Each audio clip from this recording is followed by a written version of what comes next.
Selamat datang di channel Bunda Naya, tempat cerita-cerita drama penuh emosi dan inspirasi siap menemani harimu. Dari konflik keluarga, kisah cinta, hingga perjuangan hidup yang menyentuh hati, semua ada di sini. Jangan lupa klik tombol subscribe dan aktifkan lonceng notifikasinya, biar kamu nggak ketinggalan cerita seru dari kami. Yuk, simak kisahnya sekarang. Ku tampar mertua yang suruh suami poligami dan hina aku mandul. Kuusir dan kublokir semua atomnya. Berani-beraninya kau dan ibumu menghina aku di rumahku sendiri. Hari ini juga, kalian akan lihat siapa sebenarnya yang pantas ditakuti. Sore itu matahari sudah condong ke barat, cahayanya menembus jendela ruang tamu kami dan membuat bayangan panjang di lantai. Udara terasa pengap dan panas, seolah ikut merasakan ketegangan yang berputar-putar di dalam rumah. Aku baru saja pulang dari dapur membawa 2 cangkir teh hangat saat langkahku terhenti di ambang pintu ruang tamu. Di sofa, ibu mertuaku duduk tegak di samping suamiku. Wajahnya masam, matanya menyala-nyala. Ia berbicara dengan nada tegas, seakan memerintah. "Sudahlah, nak," katanya tajam. "Kalau memang dia tidak bisa memberimu keturunan, kau harus cari istri lain. Apa mau seumur hidup kau menunggu dia bisa hamil? Tidak bisa begitu." Dadaku bergemuruh mendengar ucapannya. Tanganku mencengkeram erat nampan hingga cangkir teh bergetar. Suamiku hanya menunduk, tampak bimbang dan tak berani menatapku. "Bu, jangan begitu," suaranya lemah, nyaris berbisik. Tapi ibu mertuaku malah melanjutkan, "Lelaki itu harus punya anak. Kalau dia memang mandul, ya cari perempuan lain. Jangan sia-siakan waktu." Aku melangkah masuk, napasku memburu. Nampan kuletakkan kasar di meja hingga teh sedikit tumpah. "Ibu cukup," bentakku, membuat mereka berdua menoleh kaget. "Kenapa, Vera? Kamu tersinggung? Memang begitu kenyataannya, kan?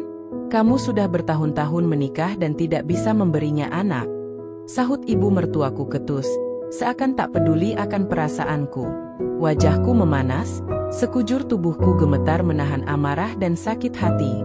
"Jaga bicara Anda," suaraku meninggi. "Saya istri sahnya, bukan pembantu yang bisa ibu permalukan begitu saja." "Oh, jangan banyak membantah. Kalau memang tidak mau dimadu, cepat hamil," jawabnya sinis, bibirnya melengkung mengejek. Seketika, tanganku melayang begitu cepat hingga menampar pipi ibu mertuaku. "Wah!" Suara tamparan menggema di ruang tamu, memecah keheningan sore itu. Ia terkejut, matanya melotot tak percaya. "Kamu berani menamparku?" "Ya," kataku tegas, napasku memburu. "Aku sudah cukup sabar selama ini. Aku menghormatimu sebagai ibu suamiku, tapi kau terlalu jauh mencampuri urusan kami." Suamiku langsung melompat berdiri, wajahnya pucat. "Sayang, cukup. Jangan begitu, dia ibuku. Dan kau hanya diam melihat dia mempermalukan aku di rumahku sendiri," seruku, suaraku bergetar bercampur luka. "Kau tega?" Ia terbungkam, menatapku dan ibunya bergantian, tak tahu harus berbuat apa. Ibu mertuaku melangkah mundur, tangan gemetar memegang pipinya. "Kamu keterlaluan. Ini anakku. Dia bisa menikahi siapa saja dia mau. Silakan bawa anakmu pergi," jawabku dingin, menunjuk ke arah pintu. "Di rumah ini, aku yang menentukan. Jika kalian mau membawa masuk perempuan lain ke sini, silakan cari rumah baru." Detik itu, suasana ruang tamu benar-benar hening dan mencekam. Hanya napas kami bertiga yang saling berkejaran, sementara matahari di luar makin redup, seakan meredupkan kehangatan di dalam rumah. Sore itu, mereka berdua pergi meninggalkan ruang tamu dengan wajah kaku. Tak lama kemudian, ketika malam turun dan rumah sudah gelap, aku berbaring sendirian di kamar tidur utama, tubuhku menggigil meski udara terasa hangat. Pintu kamar terbuka kasar, dan suamiku masuk dengan wajah memerah menahan emosi. Ia menyalakan lampu, membuat suasana kamar menjadi lebih tegang. "Hebat sekali kau hari ini," bentaknya begitu melihatku. Aku buru-buru duduk di tepi ranjang, mata sembab dan dada sesak. "Jadi, sekarang kau mau memarahiku?" Tanyaku lirih, tetapi tetap bergetar. Jelas aku marah. Suaranya meninggi, melangkah cepat ke arahku. Kau tahu siapa yang kau tampar? Itu ibu kandungku, Vera. Orang yang melahirkanku. Tapi dia menghina aku. Mas, kataku mencoba membela diri, suaraku nyaris tercekat. Ia memukul sisi ranjang hingga membuatku terlonjak. Tetap saja kau harus tahu diri. Kau hanya menantu di sini, jangan kira kau bisa seenaknya. Air mata langsung membasahi pipiku. Aku sudah sabar bertahun-tahun. Mas, aku berusaha menjadi istri baik untukmu.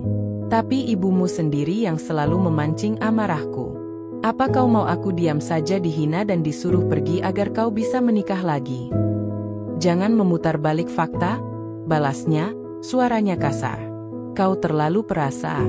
Kalau kau mau tahu, ibu cuma khawatir aku nggak punya keturunan. Suaraku bergetar, tangisku pecah. Jadi menurutmu aku salah? Salah karena aku berusaha sabar dan bertahan di pernikahan ini. Ia terdiam sesaat, menatapku tajam. Harusnya kau lebih bijak, bukan main tampar begitu saja. Gara-gara ulahmu, ibu pasti makin membencimu. Aku juga manusia. Mas, suaraku akhirnya meninggi, bercampur amarah dan luka. Aku punya harga diri. Kalau kau mau lebih percaya omongan ibumu daripada perasaan istrimu, lebih baik katakan saja sekarang. Suamiku mengepalkan tangannya, ragu mau bicara apa lagi. Ia mendengus kasar, lalu berbalik menuju pintu, seakan sudah tak mau berdebat. Diam. Aku capek dengar kau bicara, bentaknya tanpa menoleh. Pintu kamar terbanting keras di belakangnya, meninggalkan aku sendiri dalam keheningan. Malam itu terasa begitu panjang. Aku memeluk lututku erat di tepi ranjang, menangis sepuasnya, merasakan dinginnya angin malam menembus celah jendela dan menusuk hingga ke hatiku. Di dalam hati, aku berjanji pada diriku sendiri, kali ini, aku tak akan mau kalah lagi. Namun, baru saja aku berusaha menenangkan diri keesokan harinya, suasana di rumah kembali panas. Matahari belum terlalu terik, tetapi udara di luar terasa begitu menyesakkan. Aku baru selesai mencuci piring di dapur ketika suara ketukan keras terdengar dari arah teras. Aku mengintip sekilas dan langsung tercekat. Ibu mertuaku berdiri di sana, kali ini ditemani Mira, tetanggaku, gadis berusia 25 tahun yang katanya belum menikah. Senyum mereka sama-sama kaku, dan mata ibu mertuaku memancarkan sinar tajam seolah membawa niat jahat. Jantungku berdetak lebih cepat. Aku tahu pasti tujuan kedatangan mereka bukan sekadar berkunjung. Sambil mengusap tangan kecelemek, aku membuka pintu. Ada apa, Bu? Tanyaku datar. Ibu mertuaku melirikku dari atas ke bawah, seakan menilai kehadiranku. Boleh kami masuk? Bawa Mira kenalan ke sini. Kasihan dia mau cepat punya jodoh, katanya setengah mengejek. Mira hanya tersenyum tipis, melirikku seakan puas melihatku tak nyaman. Silakan, kataku, meski dalam hati bergejolak. Kami duduk di teras. Udara panas membuat suasana makin gerah. Tak lama, suamiku keluar dari dalam rumah, tampak heran melihat ibunya sudah di sini. Loh, Bu, Mira juga ikut? Tanyanya. Ibu mertuaku langsung menjawab cepat. Iya, Nak. Ibu mau kenalin kalian lebih dekat. Mira ini anak baik. Masih muda, belum pernah menikah, pasti bisa kasih cucu buat ibu, katanya sambil menepuk tangan suamiku, seakan memberi restu di depan mataku. Wajahku memanas. Ini sudah terlalu jauh. Mira menambahkan, pura-pura malu. Ah, Tante bisa aja. Saya nggak mau maksa. Tapi kalau Mas mau kenal lebih dekat, saya bisa aja. Ucapannya disertai tawa kecil mencibir, mata mereka berkilat puas. Aku mengepalkan tangan di pangkuan, menahan diri. Jadi ini tujuan ibu ke sini? Bawa perempuan lain untuk memanas-manasi suamiku. Jangan lebay, sahut ibu mertuaku, nadanya tajam dan sinis. Kalau kau sadar diri, harusnya kau memberi jalan. Mau sampai kapan anakku hidup dalam pernikahan kosong begini? Bertahun-tahun tanpa momongan, mau ibu diam saja? Ia menatapku sinis. Atau kau mau pura-pura buta dan tuli selamanya? Suamiku hanya terdiam, mata gelisah memandangi kami bergantian. Ia seperti ingin melerai, tetapi lebih banyak menunduk, membuat amarahku makin memuncak. Bu, saya sudah cukup sabar, kataku tegas, berusaha menahan gemetar di suara. Kalau memang mau menikahkan anak ibu, jangan di sini. Ini rumah saya dan suami saya. Bukan arena ibu untuk menghina saya di depan siapapun. Mira terkekeh kecil dan menutup mulutnya. Aduh, galak sekali istrinya, katanya nyinyir. Mungkin Mas harus pikir-pikir lagi, Tante. Nggak enak punya istri pemarah begitu. Nanti anak-anak juga pasti kena dampaknya, tambahnya makin mencibir. Mendengar itu, ibu mertuaku tertawa kering. Benar, Nak. Orang seperti dia cuma bisa membuat suasana panas di rumah. Lebih baik kau cari istri baru. Mira ini sabar, lembut, nggak kasar seperti dia, katanya seolah aku tak ada di hadapan mereka. Seketika dadaku terasa nyeri. Ingin rasanya berteriak dan mengusir mereka saat itu juga. Tapi aku sadar, emosiku hanya akan membuat mereka makin senang. Aku menatap suamiku tajam. Apa kau hanya mau diam, Mas? Apa benar mau mendengar semua ini dan tetap tak bicara? Suaraku bergetar bercampur amarah dan kecewa. Ia hanya menarik napas dalam, terlihat bimbang dan terpojok di tengah ibunya dan Mira. Aku hanya mau suasana tenang, katanya lirih, nyaris seperti berbisik. Tenang? Seruku, nyaris tertawa getir. Tenang di sini artinya kau biarkan mereka seenaknya memancing keributan di rumah kita? Apa kau lupa siapa istrimu di sini?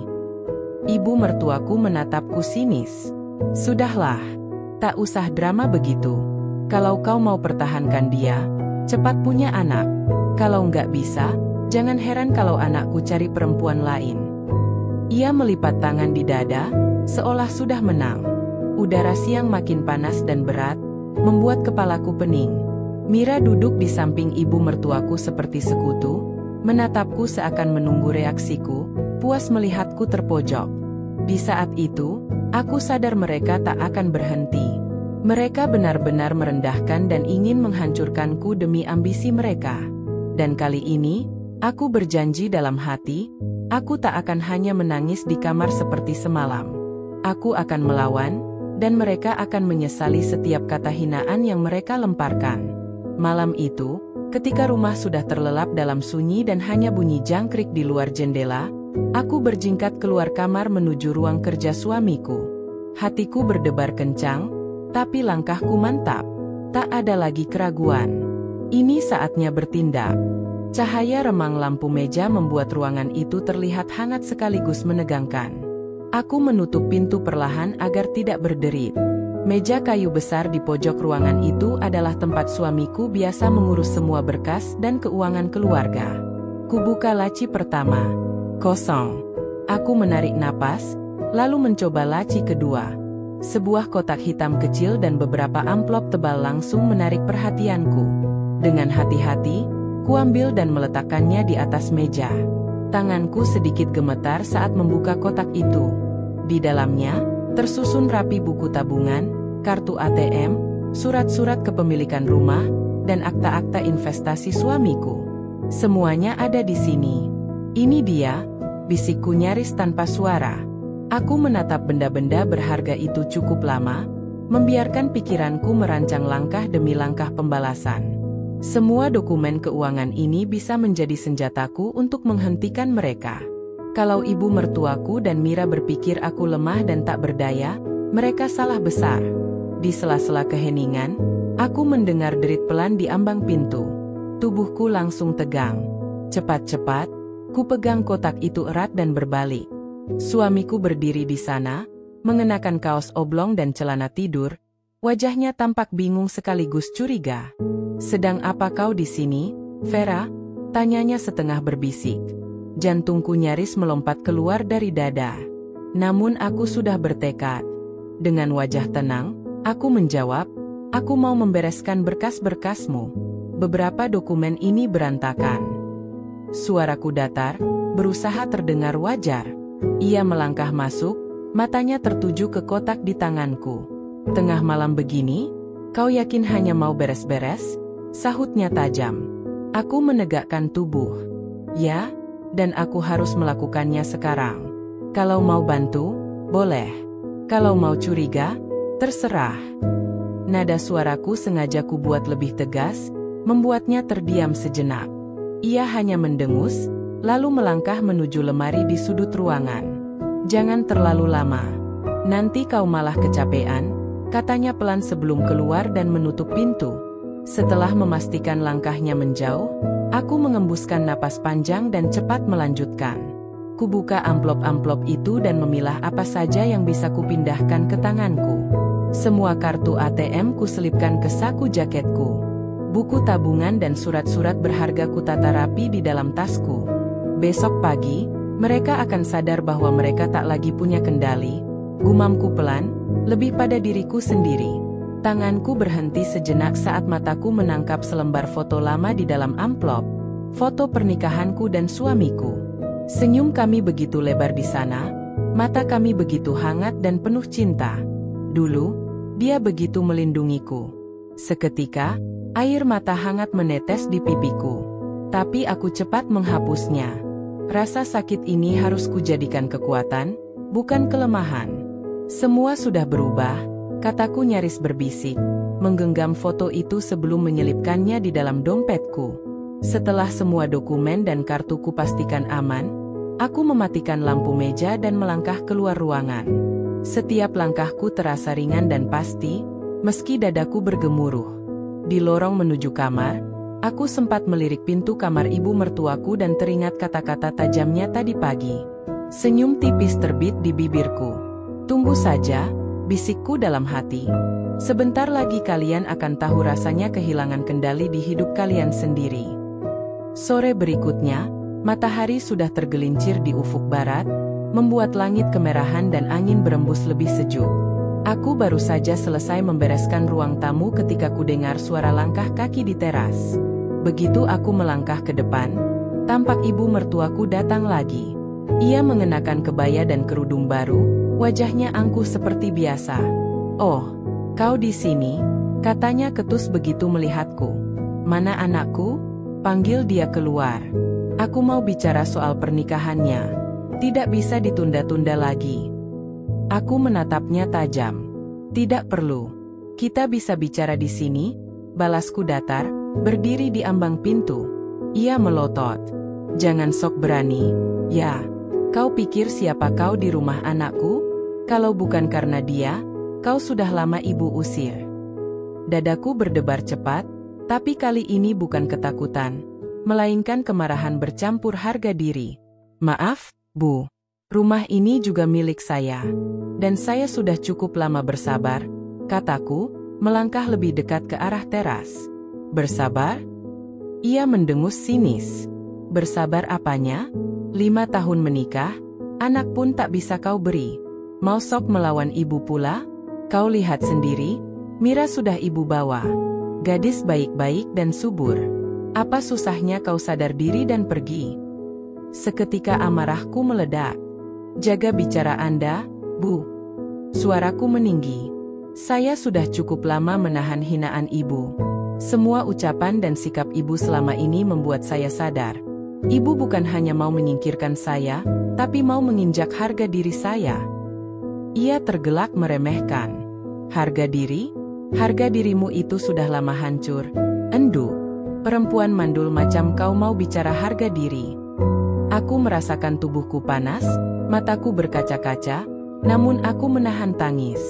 Dengan tegas, aku menunjuk ke arah pagar. "Kalau begitu, silakan ibu keluar sekarang. Ini rumah saya. Mulai detik ini, ibu saya minta jangan pernah lagi menginjakkan kaki di sini." Ibu mertuaku terbelalak. "Apa kau bilang? Kau mau mengusirku?" "Ya," jawabku lantang, suaraku bergema di teras. "Aku mengusir ibu. Keluar dari sini, dan jangan kembali. Saya sudah muak menjadi bahan hinaan dan cemoohan ibu. Kalau mau cari menantu baru, cari saja di luar sana, bukan di dalam rumahku." Ia melangkah mendekat, mata memicing. Jangan berani kurang ajar. Kau tahu siapa yang kau hadapi. Aku tetap berdiri tegap. Saya tahu persis siapa ibu. Orang tua suamiku, iya. Tapi bukan berarti ibu bisa seenaknya merendahkan saya. Semua sudah cukup. Tanpa kuduga, ia mengangkat tangan hendak menamparku. Gerakannya cepat, tetapi refleksku lebih cepat. Kupegang pergelangan tangannya dan menatapnya dingin. Jangan pernah berpikir bisa memukul saya di rumah saya sendiri, kataku tegas, membuatnya terpana. Ia menarik tangannya kasar dan mundur. Kau, benar-benar sudah kurang ajar. Yang kurang ajar itu ibu? Jawabku bergetar menahan emosi. Sudah cukup ibu membuat saya menangis dan merasa tak berharga. Mulai saat ini, saya ambil alih semua kendali. Suami ibu pun sudah tahu bahwa saya bukan perempuan lemah. Ibu mertuaku tampak terguncang dan kehilangan kata. Ia melirik ke dalam rumah, seakan berharap anaknya keluar dan membelanya. Tapi suasana hening. Tak ada siapapun datang. Sekarang pergi, Bu, kataku mengulang perintahku. Kali ini lebih tenang, tapi tetap tajam. Sebelum saya benar-benar hilang sabar dan memanggil keamanan komplek untuk menyeret ibu keluar. Ia menatapku nanar, wajahnya merah padam. Napasnya memburu seperti banteng terluka. Kau akan menyesal, Vera. Tunggu saja pembalasan ibu, desisnya. Silakan, jawabku datar. Saya sudah tidak takut. Semua ATM dan rekening suami sudah saya blokir. Semua dokumen berharga sudah di tangan saya.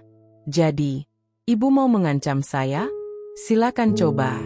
Tapi jangan heran kalau ibu sendiri dan anak ibu jatuh ke jurang kehancuran. Kali ini ia benar-benar terpana. Matanya melebar, mulutnya terkatup rapat. Tak lama kemudian, ibu mertuaku berbalik dan melangkah cepat menuju gerbang. Langkahnya terhuyung dan seolah kehilangan semua kepercayaan dirinya.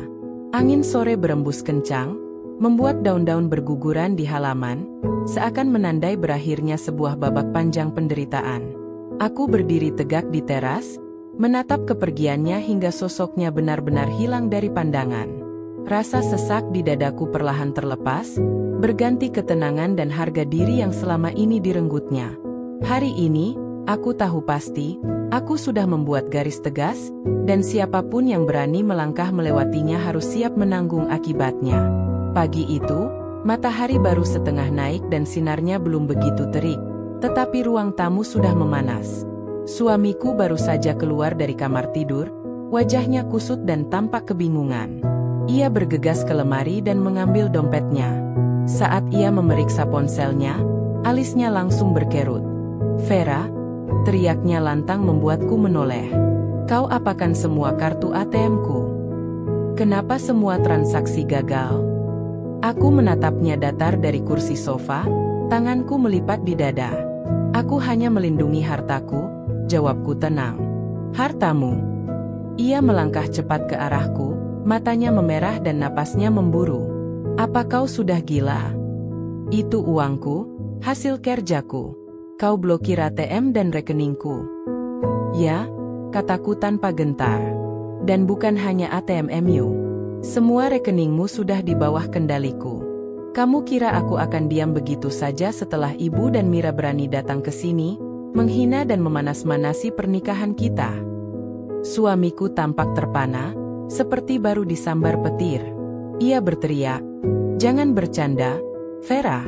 Kembalikan semuanya. Kau tahu aku butuh uang itu untuk banyak urusan." Urusan apa? Suaraku meninggi, bercampur emosi. Urusan melamar Mira? Urusan biaya pernikahan baru kalian? Jangan mimpi. Ia menggebrak meja hingga membuat vas di atasnya bergoyang. Kau benar-benar mau cari gara-gara? Hah? Aku berdiri, menantang sorot matanya. Aku bukan cari gara-gara, Mas. Aku hanya mengambil kembali apa yang selama ini ibu dan kau anggap remeh, harga diriku. Kau dan ibu mau seenaknya mempermainkan perasaanku hanya karena aku belum punya anak? Silakan. Tapi jangan harap bisa lolos begitu saja. Suamiku mendengus kasar, mundar-mandir di ruang tamu. Tangannya mengepal erat. Ia jelas ingin meluapkan amarahnya, tetapi aku bisa melihat di balik amarah itu ada ketakutan. Ia baru sadar bahwa kendali keuangan kini di tanganku. Vera, ini keterlaluan, katanya akhirnya, suaranya nyaris bergetar. Semua uang itu juga hakku. Aku melangkah lebih dekat, tatapanku menusuk. Dan selama ini siapa yang mengurus semuanya di rumah ini? Siapa yang membuatmu bisa tenang bekerja dan menabung? Kau mau menikah lagi hanya karena aku belum memberimu anak? Baik. Tapi jangan kira aku akan membiarkanmu dan ibu lepas begitu saja. Ia terdiam, napasnya memburu, mata liar menatapku bergantian ke arah dompet dan ponselnya. Vera, suaranya kini melunak, tetapi bercampur frustrasi. Tolonglah. Aku hanya ingin semua baik-baik saja. Kau tahu, ibu hanya terlalu khawatir. Mira cuma teman ibu, bukan berarti aku pasti mau menikahinya. Kalau begitu, kenapa kau biarkan ibu memanas-manasiku di teras? Kenapa kau hanya diam melihat aku dihina dan direndahkan? Bentakku, suaraku menggema hingga ke sudut ruangan. Ia menunduk, tampak bingung harus menjawab apa. Semuanya sudah cukup, kataku menegaskan. Jangan harap aku mau terus-terusan diam dan menerima. Kalau kau mau berbaik-baik dan memperbaiki keadaan, buktikan. Jangan hanya menunduk dan berlindung di balik ibu. Dan jangan kira aku akan membuka blokir rekeningmu begitu saja. Ini baru permulaan. Suamiku memejamkan mata, tubuhnya seperti lemas dan kalah. Ia mengusap wajahnya kasar, lalu berbisik parau. Vera, jangan begini. Kumohon, setidaknya jangan buatku benar-benar hancur. Aku sudah lama hancur, jawabku dingin, suaraku lebih pelan tetapi begitu menusuk. Dan sekarang, saatnya kau dan ibu tahu seperti apa rasanya kehilangan kendali dan harga diri. Semua ATM, semua rekening, selama aku mau, semua itu tetap terkunci. Kau mau uangmu kembali? Pikir dulu bagaimana caranya memperbaiki luka yang kau dan ibumu buat. Ia hanya bisa berdiri mematung di sana, wajahnya pucat dan matanya berkaca. Aku berbalik meninggalkannya di ruang tamu, meninggalkan keheningan berat dan napasnya yang terengah-engah. Suara langkahku bergema di lorong menuju dapur, diiringi matahari pagi yang kini benar-benar terbit, membawa cahaya baru di hari-hariku, hari-hari di mana aku belajar untuk tak lagi menjadi korban. Sementara di perkampungan, di sebuah rumah bercat pudar di ujung jalan tanah, ibu mertuaku duduk lemas di ruang tamu. Ia memegangi kepalanya, wajahnya pucat dan mata nyalang ke arah suamiku yang berdiri kaku di ambang pintu. Suasana sore begitu sunyi dan berat. Angin semilir membuat jendela kayu berderit, seolah ikut merasakan kegelisahan mereka. Apa benar semua uangmu diblokir? Bentak ibu mertuaku, suaranya lebih mirip pekikan putus asa daripada kemarahan. Suamiku mengangguk lemah. Ya, Bu. Vera memblokir semua ATM dan rekeningku. Aku sudah coba cek di bank, katanya semua sudah diatur ulang dan harus dia yang membuka. Aku benar-benar tidak bisa ambil sepeser pun.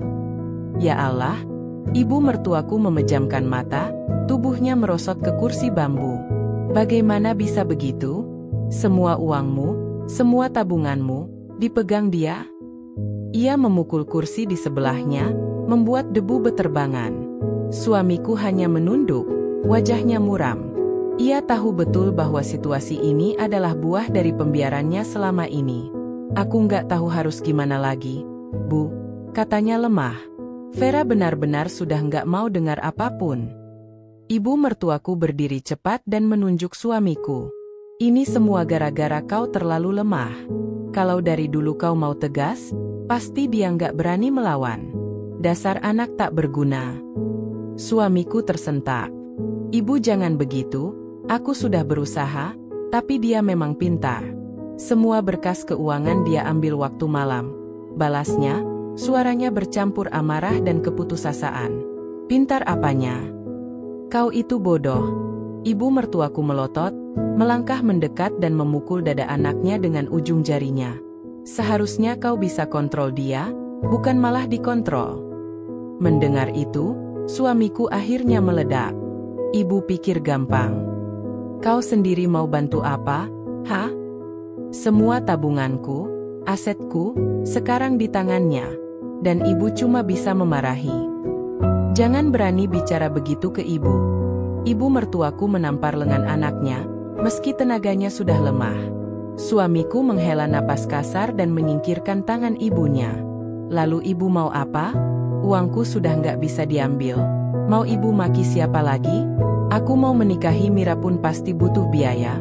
Dan sekarang lihat sendiri, Bu. Semua jalan sudah buntu. Mendengar itu, ibu mertuaku menunduk, bahunya berguncang.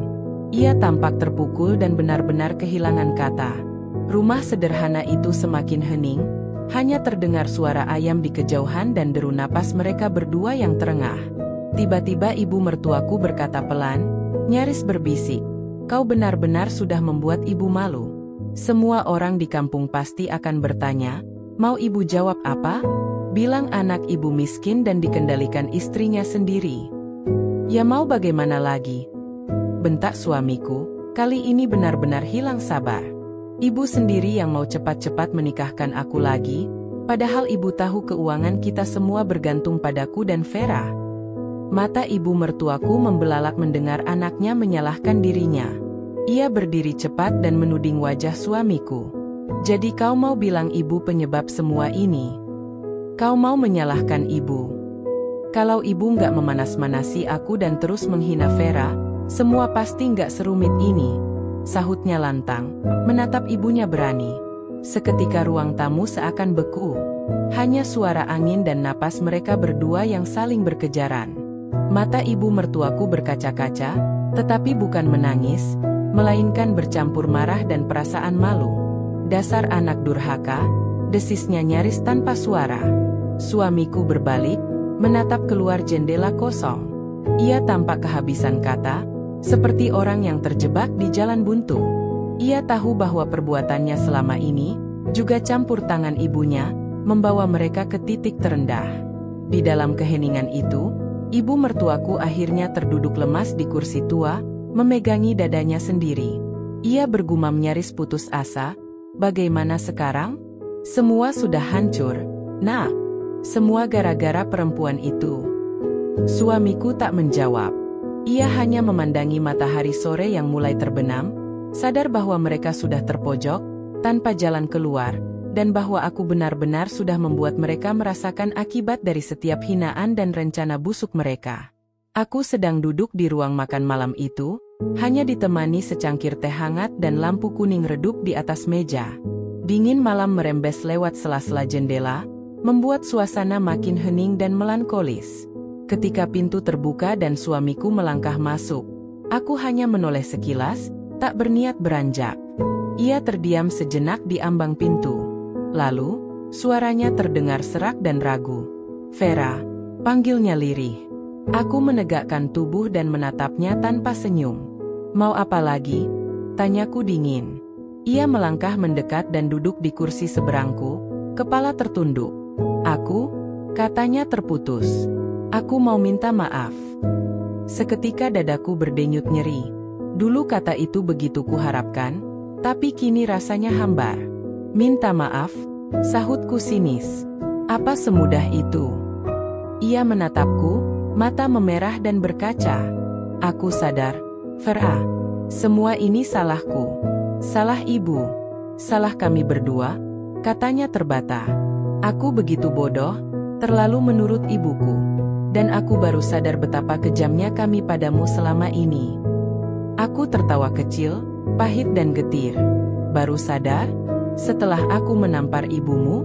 Setelah aku memblokir semua uangmu? Baru kau lihat betapa kejamnya kalian." Suaranya makin rendah. "Ya, dan aku benar-benar menyesal." Aku mengepalkan tanganku di pangkuan, amarah lama bergolak kembali. "Kau tahu berapa lama aku menangis sendirian setiap malam? Kau tahu rasanya dihina dan diancam di rumahku sendiri? Kau bahkan cuma bisa menonton ibu dan Mira mempermalukanku di depanmu." Ia terdiam, hanya menundukkan kepala, bahunya bergetar. "Jawab, Mas," bentakku hingga suaraku menggema di ruangan. "Jawab aku." "Maaf," suaranya nyaris tak terdengar. "Aku benar-benar menyesal. Aku nggak tahu harus bagaimana lagi untuk memperbaiki ini. Aku menatapnya tajam, mata berkaca namun penuh amarah. Penyesalanmu sudah terlambat. Semua kata maafmu tak akan bisa menghapus luka-luka di hatiku, kataku tegas. Selama bertahun-tahun, kau dan ibu membuatku merasa tak berharga. Apa sekarang kau pikir satu kata maaf bisa membuat segalanya baik lagi? Vera, ia mengulurkan tangan, mencoba menyentuhku, tetapi aku langsung menepisnya. Jangan sentuh aku, seruku kasar. Aku muak, Mas. Muak mendengar semua alasanmu, muak melihat kepengecutanmu. Kau bahkan gak bisa melindungiku di saat paling aku butuh. Air mata akhirnya jatuh di pipinya. Aku tahu aku salah, bisiknya. Aku begitu lemah, begitu pengecut. Semua ini salahku. Tolong beri aku kesempatan untuk memperbaikinya. Hening sejenak. Hanya napas berat dan sesenggukan suamiku yang terdengar di ruang makan malam itu. Lampu di atas meja berkelip, membuat bayangan di wajahnya semakin muram. Kesempatan, ulangku lirih, mataku berkabut. Kau mau memperbaiki apa, Mas? Semua sudah terlanjur hancur. Harga diriku, perasaanku, kepercayaanku, semua sudah remuk. Ia berlutut di sampingku, memegangi lututku. Vera, tolong, aku benar-benar menyesal. Beri aku waktu. Aku mau berubah, mau menebus semua kesalahan ini, ucapnya nyaris menangis. Aku memejamkan mata, tubuhku bergetar menahan emosi. Bertahun-tahun menikah dengannya, baru kali ini aku melihatnya begitu hancur. Tetapi sakitku lebih dalam dari sekadar tangisnya malam ini. Bangun, Mas, kataku akhirnya, suaraku lemah. Sudah terlalu banyak yang kau dan ibumu hancurkan. Sekarang, bukan saatnya kau minta kesempatan. Ini saatnya kau terima kenyataan, semua sudah tak sama lagi. Ia terdiam lama, lalu perlahan bangkit dan mundur. Wajahnya tertunduk dalam penyesalan dan keputusasaan. Dalam kesenyapan malam, aku hanya bisa duduk terpaku, membiarkan ruang makan itu menjadi saksi bisu betapa sebuah kepercayaan bisa begitu mudah hancur, dan betapa sulitnya untuk pulih kembali. Keesokan harinya, langit tampak kelabu dan angin membawa bau hujan di udara. Aku melangkah keluar menuju halaman belakang, merasakan kerikil-kerikil di bawah sandalku dan menatap pohon-pohon yang bergoyang pelan di bawah mendung. Tak lama kemudian, suamiku menyusul. Ia berdiri ragu di ujung teras, wajahnya lesu dan mata merah seperti habis semalaman tak bisa tidur. Vera, panggilnya lirih. Aku hanya meliriknya sekilas dan tetap berdiri memunggunginya, memandangi langit abu-abu di atas kepala. Apalagi, Mas? Tanyaku dingin. Ia melangkah mendekat, membuat jarak di antara kami makin sempit. Aku tahu kau pasti masih marah. Tapi tolong, jangan begitu keras. Beri aku kesempatan sekali lagi. Biar aku buktikan bahwa aku bisa berubah, katanya memohon. Aku menarik napas panjang dan berpaling, menatapnya lekat-lekat. Berubah? Suaraku datar. Apa kau tahu berapa banyak luka yang harus kuperban hanya untuk bisa tetap berdiri di sini? Semua hinaan ibumu, semua diammu saat mereka merendahkanku, dan kau mau aku percaya begitu saja bahwa kau bisa berubah? Wajahnya tertunduk. Ia tampak semakin terpukul. Aku tahu aku salah. Semua ini harga kebodohanku. Kalau bisa, ingin sekali aku putar waktu, Vera. Biar tak perlu melihatmu seperti ini, gumamnya. Aku menggeleng, mata tetap dingin. Waktu tak bisa diputar, Mas. Dan harga harus tetap dibayar. Suaraku mantap, membuatnya terpana. Vera, jangan begitu. Tolong pikirkan baik-baik, katanya lagi, suaranya bergetar. Semua rekening sudah kau kuasai. Semua uangku sudah kau ambil. Apa itu belum cukup untuk membuatmu puas? Apa kau mau lihat aku benar-benar hancur?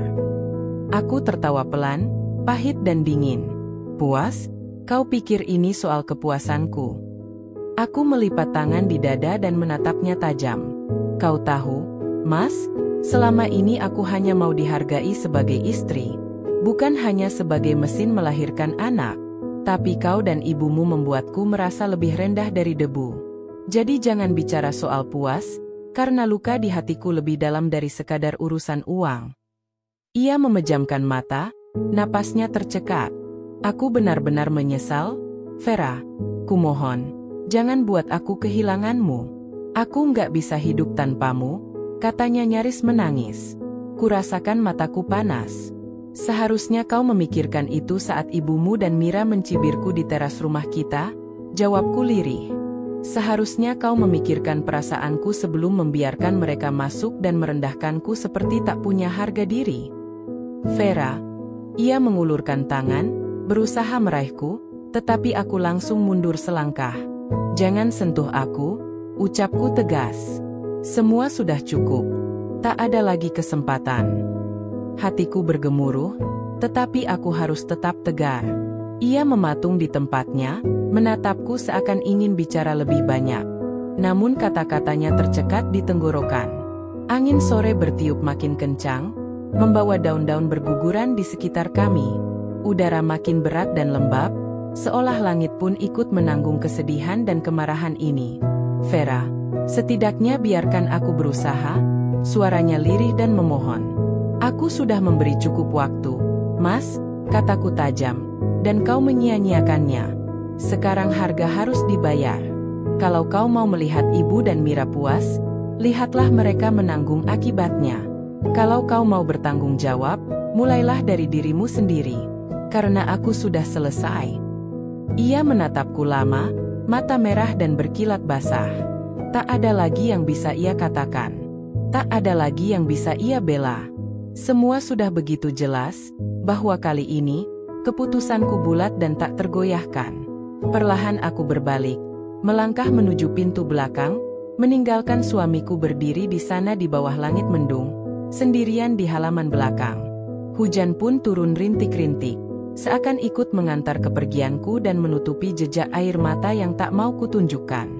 Pagi itu, begitu matahari malu-malu muncul di ufuk timur dan sisa gerimis membuat udara terasa segar, aku melangkah keluar pagar rumah.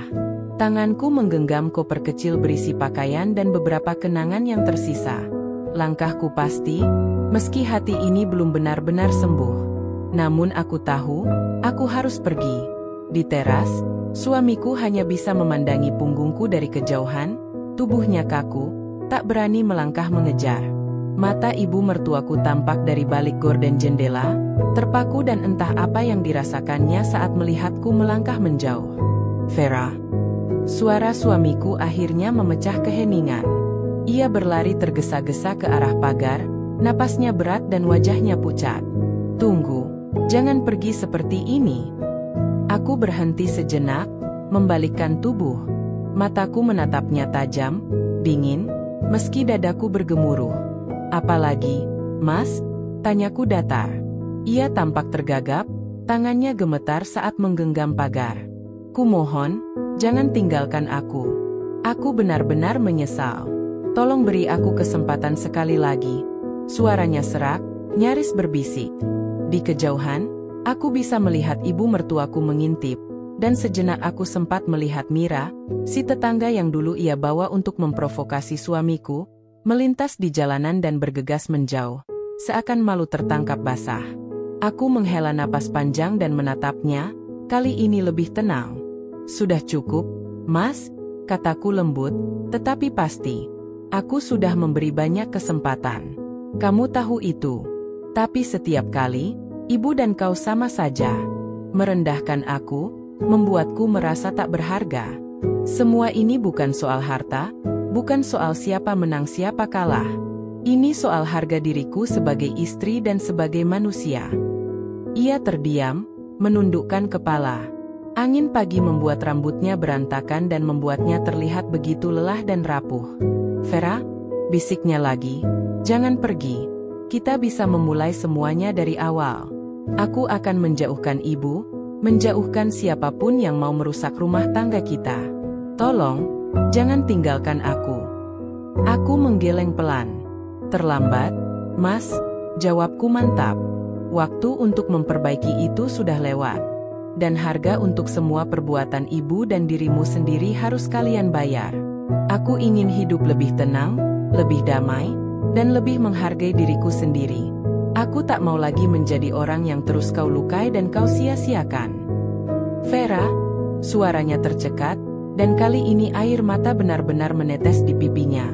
Ia menatapku seperti anak kecil yang kehilangan arah. Aku menahan perih di dada dan memaksakan seulas senyum getir. Semoga kau belajar banyak dari semua ini, kataku lirih. Jangan ulangi lagi. Bukan untukku, karena kita sudah selesai.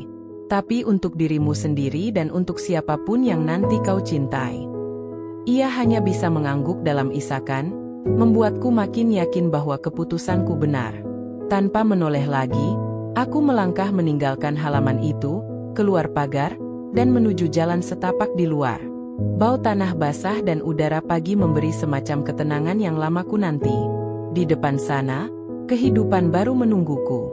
Mungkin perjalanan ini akan terasa sepi dan berat di awalnya, tapi aku tahu pasti bahwa luka-luka ini kelak akan sembuh. Dan di sana, di ujung jalan, ada harapan baru untukku. Tanpa hinaan, tanpa pengkhianatan, dan tanpa siapapun yang bisa membuatku merasa tak berarti.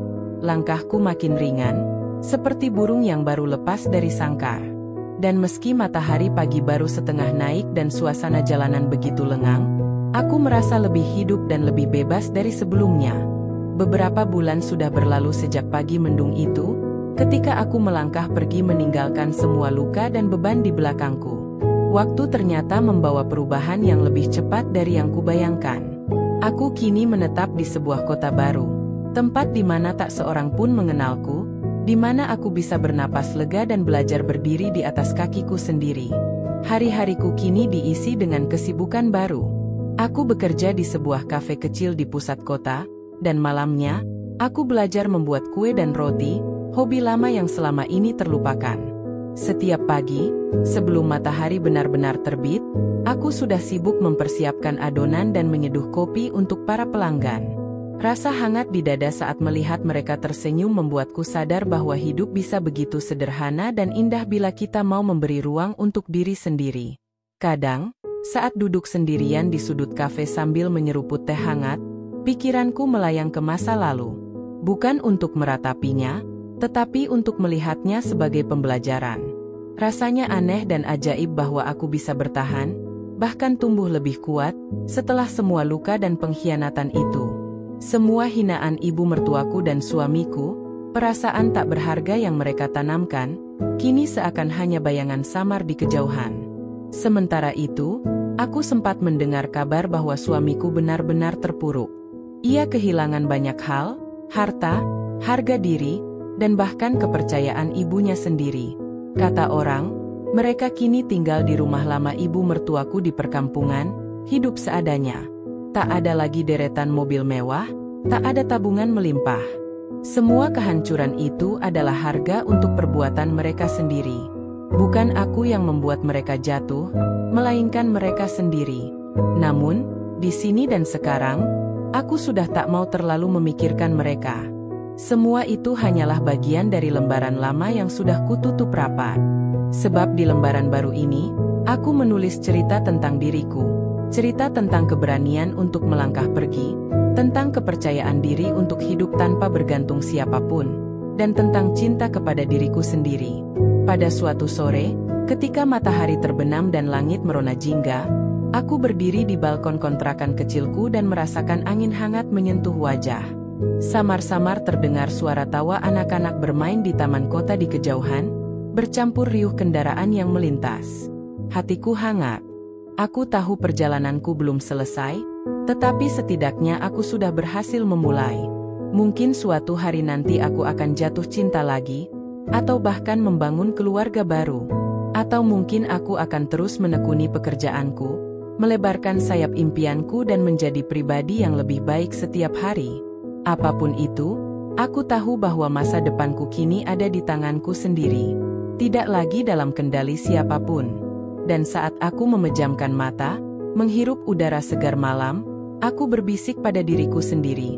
Kau sudah melakukan yang terbaik. Kau sudah cukup berani untuk pergi dan cukup kuat untuk bertahan. Dengan senyum ringan di bibir, aku melangkah masuk ke dalam, meninggalkan senja di luar jendela, dan menatap hari esok dengan mata penuh harapan.